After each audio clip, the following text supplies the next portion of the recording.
correspondence of the man and the outer world. In other words, it is the correspondence of macrocosm with microcosm, عالم صغیر و عالم کبیر. But the point is this: both of these mirrors shows God, depicting God. So we have three books. One book is the book of Afaqi. The book of Afaqi. Book of Afaqi is macrocosm. It is Alam Kabir. It is the outer world. It is the whole existence. Another book is the book of the soul, the book of man. Alam Anfusi, Kitab Anfusi. The third book is the book of the scripture, book of the Quran. So we have three books which should be read all together. All together. If one wants to read the book of the world and he has no knowledge of the book of himself, he cannot read the book of the world. If he wants to read the book, the Holy Quran, and he has no knowledge of himself or the outer world, he cannot read the book of Quran. He will read it. He will read it if he even, especially if he's specialist in Arabic language. But he will not get the truth, the core of the Quran, unless he knows himself, unless he knows the outer world. These three books are corresponding to each other, and each is a mirror showing the other. Thus ends the first of Mullah Sadra's four journeys, Asfar. That is the journey from creatures to God. There is, however, another journey, more complete than the first, the journey from God to creatures. In this journey, God becomes the mirror depicting, showing His creatures and existence. This is the last parts of his book, Sa'as. He says that when man finishes the first journey from khalq, from creatures to God, this is the first safar, from creatures to God. The second journey is from God to creatures. This is more complete than the first, because in the first journeys, at the end you will find God. But you will see God and the world and yourself as three things separate from each other. But in the second journey, which is journey from the God to the creatures, God becomes the mirror, depicting, showing His creatures and existence. In the first journey, man is a mirror, beings are mirror, each one showing each other, and both shows God. But in this journey, God also becomes a mirror, and you will see in Him His creatures. And this is the end of his second asfar, and end of this paper in a summarized form. Thank you. So now, if we just want to turn the session to more friendly format. No quarrel, no disagreement, just sympathy. Now, چی میگن user friendly میگن چی میگن there is some term, but the point is that the questions, feel free to ask questions regarding your proposals, regarding the other questions related to mysticism, philosophy, religions and things like that. So inshallah, Professor, even Artan can ask you about MIU-Tehran. No, he did. He had a session. We had a meeting. We had. And we can go on with questions. Thank you. I want to answer from this. You mentioned in the morning that the term of Irfan is beginning from the Safavi period. No.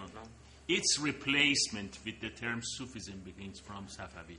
We had it already when you read Ibn Sina in the last parts of his book Isharat.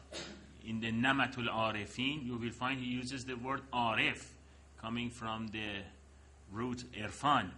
But nobody uses it instead of the word Tasawwuf, Sufism. In the time of the Safavid period, they replaced it. They replaced Sufism into Irfan.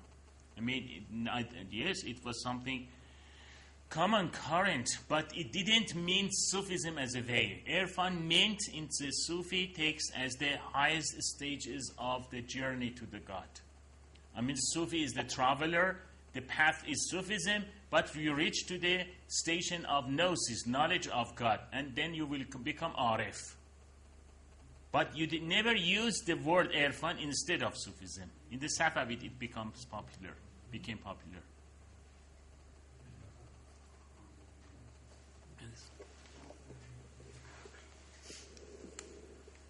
Thank you for the question.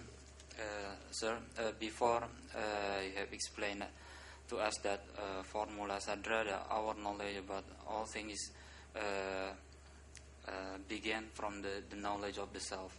Yes. So even to know God, it can be started from the knowledge of ourselves. And then by God knowledge, we can know everything else. Yes. It's like I have learned a little bit about Descartes, that also our knowledge must be referred back to the knowledge of ourselves, and then by ourselves we can prove God, and by God we can prove know everything else. But in the case of Descartes, this knowledge has become a kind of refer back to the subject, a kind of solipsisms. Yes. The problem, epistemological problem, come to Descartes. That is the problem of how we can know the outside of the subject. But in Mullah Sadra, even though our knowledge is refer back to the self-knowledge, but then it becomes something that we can know everything else. Yeah. While it started from the knowledge of ourselves, how can they come be? Yes, it is common mistakes in those who are studying comparative philosophy. It's not just the one. There are more than it. You will see the verse by مولانا in Masnavi. ای برادر تو همه اندیشه‌ای ما بقی خود استخوان و ریشه‌ای. Maulana says, oh my brother, you are only thinking. The rest is nothing, just your body and your flesh. People says that this is the Descartes cogito, and they say proudly, it is usually the modern Muslims proudly says, look, we said things before Descartes, what he said centuries after Maulana. It's not the case. This is misunderstanding. When Descartes say thinking, when he say cogito, I think, the meaning of the thinking in Descartes and who is thinking in Descartes differs completely from what Maulana says in Masnavi. The definition of man in both of them is not the same. Differs completely, principally differs from each other. The definition of thinking, as Maulana says, and what Descartes says, differs completely. So one should be careful about these kind of comparisons. This is this applies also to your question, that the knowledge of the self is the equipment, is the means for the knowledge of God and the rest of it. Again, here it completely differs, because in Sufi terminology, in Mullah Sadra, in Ibn Arabi, man becomes man when he is completely annihilated in God. In Descartes, man becomes man when he is completely disengaged from God. is completely on his self. You should know that when he says that in his meditations, when he said that he was trying to find out that fundamental, unshakable fundamental principles that he can base his idea on this, when he finds it is cogito, this cogito differs completely. In this cogito, man becomes subject. But in the definition of man, in Mullah Sadra and in Ibn Arabi, man is not a subject. If I want to say God is subject. So one should be very much careful about these comparisons.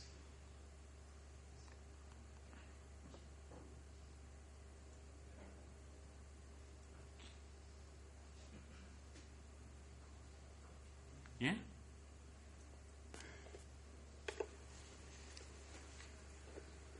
I need more explanation about related with the resurrection, al-ma'ad. Their corporeal resurrection and the spiritual resurrection, because in Ibn Sina cannot be demonstrating the particular thing to be resurrection, because only act that can be written. Meanwhile, the particular faculty, even the spiritual faculty inside faculty, cannot be written, because this is still related with the material things, particular things. But he just believe that their particular resurrection or corporal resurrection does believe because of he is Muslim, because he is Muslim. He cannot demonstrate in the term of philosophy, in the term of reason. But Minal Mullah Sadra can prove this by his theory, but whether his Mullah Sadra, how he demonstrate that the particular thing, material thing, can be written to the hereafter. Yeah, I got your question. Yeah. He is asking the question of resurrection, question of ma'ad. Yes? Yes. Question of ma'ad, and it is one of the first principles of Islamic beliefs, Islamic creeds, that one should believe in ma'ad, the resurrection of man after his death. He says that Ibn Sina does not believe as a philosopher. He does not believe as a philosopher in ma'ad, corporeal resurrection of man, ma'ad jismani. And he believes in a spiritual resurrection of man after his death. But Mullah Sadra believes in ma'ad jismani and rohani both, and he's asking that how he demonstrates his... Yes, you are right. Ibn Sina, as a philosopher, cannot accept the corporeal resurrection, the resurrection of body after man's death. So you are right as a philosopher, because there is a rule in philosophy. They say i'adeh ma'dum mahalas. I'adeh ma'dum. It means that i'adeh ma'dum. I'adeh ma'dum. I'adeh. Returning. I'adeh is returning. Returning of what is vanished, what is destroyed, is impossible. If something is destroyed, it cannot be returned again. This is a rule. This is a rule in Ibn Sina philosophy. I'adeh ma'dum is mahal, is impossible. But Ibn Sina says that as a Muslim, I believe in it, because this is what you can find from different verses of the Quran, that there is ma'ad jismani, there is the bodily resurrection. Mullah Sadra tries to use from his idea of substantial motion, harikat johari, to prove this idea. He tries to, it needs explanation, but just I say in summarized form that he tries to show that from the beginning of the appearance of man, his coming into this world, he is a body, just as a body. But after this harikat johariye, this movement, this substantial motion, he progresses. He progressed till he gets a point, a stage that he will find a spirit in his body. He finds a spirit in his body, and so you can say that the spirit is the progress of the body. I mean, at the beginning he does not have this spirit, but he will find it. So the separation of this body from this spirit is something not easy. It's impossible. And so when he dies, you cannot say whether this is the body or this is the spirit.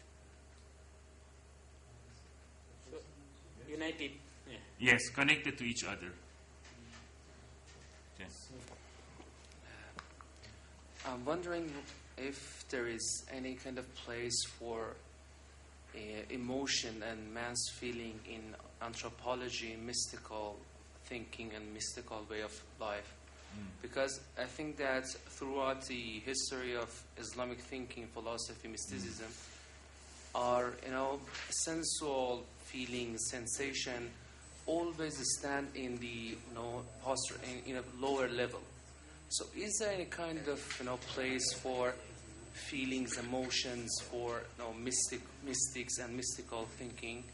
Because after the philosophy in 20th century and after the phenomenology, they come up with this idea that human being is a kind of pack and kind of set of feelings, and in intellectual level is just kind of a kind of level of this pack. So because it's very important for me in the way of anthropology. I'm wondering if there is any kind of place for that. I didn't get your point. You mean that is there any place for sensations and emotion specifically? Yeah. For example, you mentioned something about love. Okay, as it is in the Masnavi Maulana. I'm thinking, is there any kind of these kind of motions? For example, love. Are there have any kind of logic? Are they somehow kind of guidance toward the truth, or love through emotions? Love, emotions, similar to what the romantic philosopher says. Not exactly romantic, but as a kind of as an authentic human state. Yes, about love. About love, we have metaphysics of love. If you read Sheikh Ahmad Ghazali, the brother of Sheikh Muhammad Ghazali, the author of the Ihya Ulumuddin, if you read Sheikh Ahmad Ghazali, he's quite famous for his book Savaneh. Savaneh, glimpses of light or flashes of light. Savaneh is the plural of Saneh, means glimpses or flashes of light. If you read the book Savaneh in a very, very nice style of Persian language, this is one of the first Sufi literature in prose, not in poetry. Savaneh. It is completely a metaphysic of love. It's a good idea that you mention it. You have what you have in Mullah Sadra, what he calls it maratib tashkichi wujud, the different stages of existence. As I mentioned 10 minutes or perhaps more ago, he talks about different stages of love. He started from God, the love of God as the perfect love, and he comes down to the love of a human being to another. So, and he says there is a metaphysics of love. Everything, you can just put instead of the word being in Mullah Sadra, put it love instead of it. It becomes Savaneh of Ghazali. Put love. Instead of the word being, replace the word being to love. You will find maratib tashkiki love, the different stages of love, from love to God, to love to your beloved, to your fiancé and things, and to love to the creatures. And he says that love have enough strength and capacity to produce thinking. It's not just an emotion. It's not just a sentimentalism. It has its proof.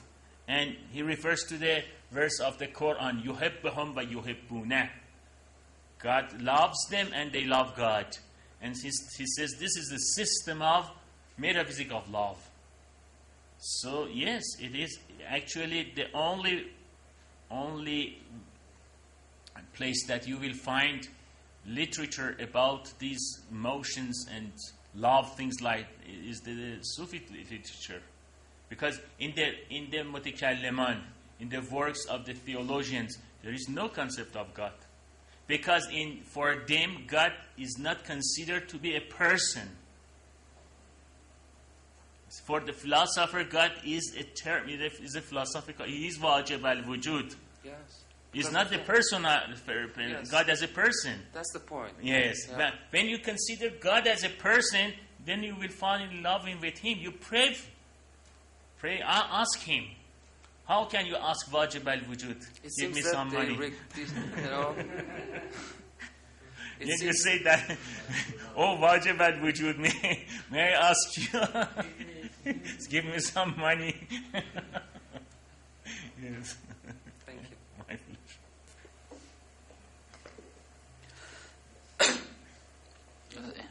Thank you, sir. I have, before a question, maybe I have some remarks. Maybe based on this remark, I have make a question. If this remark may be wrong, maybe the question will be wrong. First of all, Mullah Sadra believe in that the unity of oneness of being, and this being has grades in manifestation. So all of us, all of the entities of the in the reality is just a limitation of this wujud. So I am just is wujud in my limitation. I am limitation of this wujud. So Yes. my limitation is not his limitation. We are actually in this sense of Yes. limitation. We are independent to each other. Yes. But based on our dependence to God as our our foundation of being, we are dependent to each other. Yes. So we are interdependent to each other. So another point is that in Mullah Sadra, so the consequence that actually all of us are dwell in the ocean of being. Yes. All of us is a dwell in, so we are part of the wholeness of being. Another point is that to know being in Mullah Sadra is by kashaf. It means that by Cash. unveiling. It means that we have to open ourselves and to participate in Yes. this being, not like Descartes to being a subject and Yes. then try to grasp the object. Yes. But we try to open ourselves and let the being reveal itself. So this kind of participation. Another point is that so it means that the consequence that also in Mullah Sadra, human being has not any fixed essence. The existence of human being is precedence for his essence. But not in the existentialism of Sartre. Be careful about Yes, that. I use the Careful. term of Sartre. Actually, so, but not in the in the meaning of Sartre. Even though I use Sartre words, actually, it means that our essence can be growing. Our humanity can be broadened. Yes. It is according to our awareness of the Yes. our awareness of our being. So because we are manifestation of being, and this being is all-pervading being, Yes. one being that include all things. So to be aware of this being, more aware, more having awareness in this being is to become openness to the other. Yes. Openness to the other thing, to the otherness, Yes. to the other human being, something like that. And this is a kind of movement in our awareness. This is a kind of existential motion. Yes. What I want to ask you is that is this kind of existential motion of movement, awareness of being in Mulasarra is just limited to be explained by the theory of substantial motion, or it cannot be? It is something that can be explained by other explanation, or we have just substantial motion to describe this kind of motion, because this is a motion in the term of existential. Yes. Yes. But this is more, I think, more than just substantial motion, which is Yes. only related to body. This is something more essential. This is awareness, something like that. Yes. So I don't know whether the principle of substantial motion can be a proper explanation to explain this kind of movement of awareness. Yes. Thank you. You know, this theory of perfection, as I said in our last session, as I said, according to Ibn Arabi, is not restricted to the material substances, harakat johariye. And regarding to the concept of tajaddud al-amsal, last session we had this idea of tajaddud al-amsal, renewation of the same, or I don't know what was the translation. It is part of it is a rule governing the whole creatures. Governing the whole creature. It means that every creature is in the motion of progressing to go back to God. The whole creatures is going back to God. It's not just man. It's very important. And when Mullah Sadra restricted and confines this idea only to the human being, actually he's not behaving as Ibn Arabi behaved, and it's not the attitude Ibn Arabi had and the other Sufi masters. So what you says is a concept completely understandable in Sufi texts. You will find everywhere that the whole being is in the movement of progress, going back from the origin, return. The very concept of return means going back to the origin. When you return to your home, it means that you were there, and now you are going back. So this concept of